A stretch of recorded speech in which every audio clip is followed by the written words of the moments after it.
এই বীরগঞ্জ এলাকার ভিতরে প্রায় বিভিন্ন কাফেলা বিভিন্ন সংগঠন এখানে আসে, তার খবর জিয়ারত করে এবং তার আব্বা আম্মার সাথে সাক্ষাৎ করে তাদের সান্ত্বনা দেয়। ঠিক এই মর্মে সাভার উপজেলা উলামা পরিষদ পক্ষ থেকে আমরা এসেছি।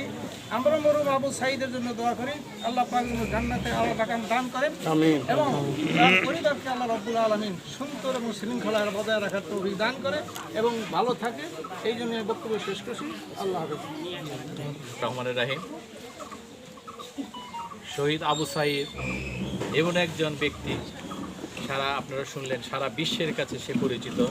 আর সবচেয়ে বড় যে শিক্ষা আমাদের দিয়ে গেছেন, স্বৈরাচারের বিরুদ্ধে কিভাবে গর্জে উঠতে হয়, স্বৈরাচার দিকে কীভাবে উৎখাত করতে হয়, তার বুক পেতে তার বুকের তাজা রক্ত ঢেলে রাজপথে আজকে বাংলাদেশের লক্ষ কোটি মানুষকে মুক্ত করেছেন। এর জন্য আবু সাঈদ আমাদের একটা দৃষ্টান্ত। আমি আবু সাঈদের যে পরিবার, আসলে সন্তান হারানোর যে বেদনা, স্বজন হারানোর যে বেদনা, এটা তো ভোলার না। তারপরেও বলবো, আপনি এক সন্তান হারিয়েছে, আপনার এখন সারা বাংলাদেশে লক্ষ লক্ষ সন্তান আপনার জন্য উপস্থিত হয়েছে। কাজেই আপনি মন খারাপ করবেন না। আল্লাহ এইভাবে আজান দিতেছে, যাই হোক আজান দিতেছে। তা আপনারা এই এলাকাবাসী যারা আছেন এবং তার সহপাঠীরা এখানে যারা আসছেন, আজকে দেখেন অনেকে এই বাংলাদেশে বিভিন্ন রাজনৈতিক দল আছে যারা কিন্তু এতদিন পারে নাই।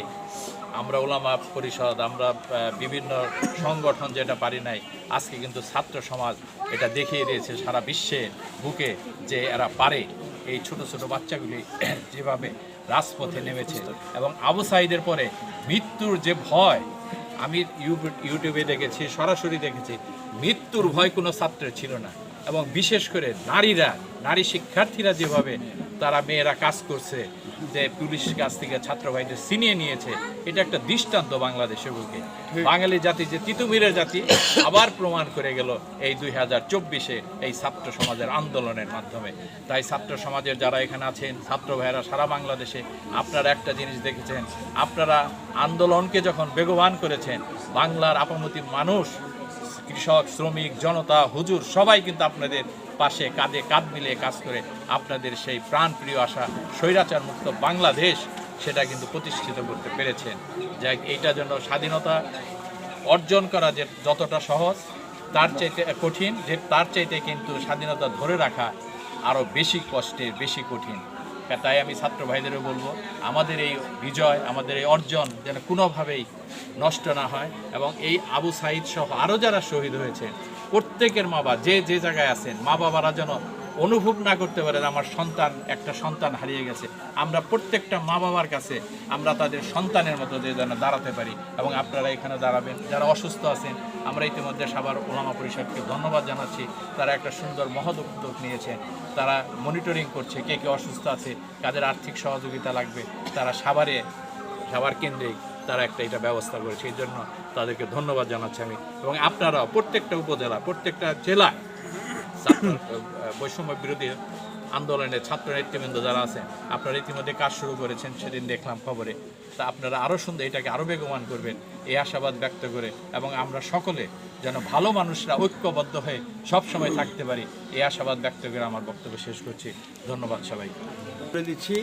তবে সবচেয়ে বড় ব্যথা হলো নিজের কলিজার টুকরাকে কাঁধে করে দাফন করা, এইটার সবচেয়ে বড় কষ্টকর ব্যাপার। কিন্তু তার আব্বা এবং আম্মা, তারা শহীদের মা বাবা, এটাই তাদের জন্য বড় দৌলত। তো আসুন আমরা তার মাকাম বলন্দির জন্য আল্লাহ দরবারে দোয়া করছি। আপনি কিছু কথা বলেন?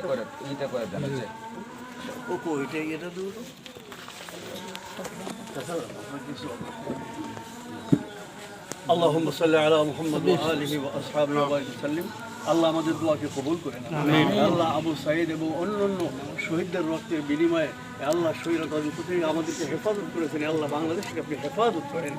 আল্লাহ আমরা যেভাবে সুখী সমৃদ্ধিশালী একটা দেশ গড়তে পারি সেই তৌফিক দিয়ে দেন। যারা নাকি অন্যের বিরুদ্ধে, আল্লাহ জুলুমের বিরুদ্ধে তাদের জীবন বাজি রেখে আল্লাহ সংগ্রাম করেছে, ওদেরকে কবুল করেন। আল্লাহ ভবিষ্যতে এদেশকে যাতে ওরা পরিচালনা করার জন্য সুন্দর ব্যবস্থা করতে পারে সেই তৌফিক দিয়ে দেন। আল্লাহ আবু সাঈদের আব্বা আম্মা এবং অন্যান্য পরিবারদেরকে সবরে জামিল ইখতিয়ার করার তৌফিক দান করেন। সাল্লাল্লাহু তাআলা আলা খায়রি খালকি মুহাম্মদ ওয়া আলিহি ওয়া আসহাবিহি আজমাইন বিরহমাতিকা ইয়া আরহামার রাহিমিন।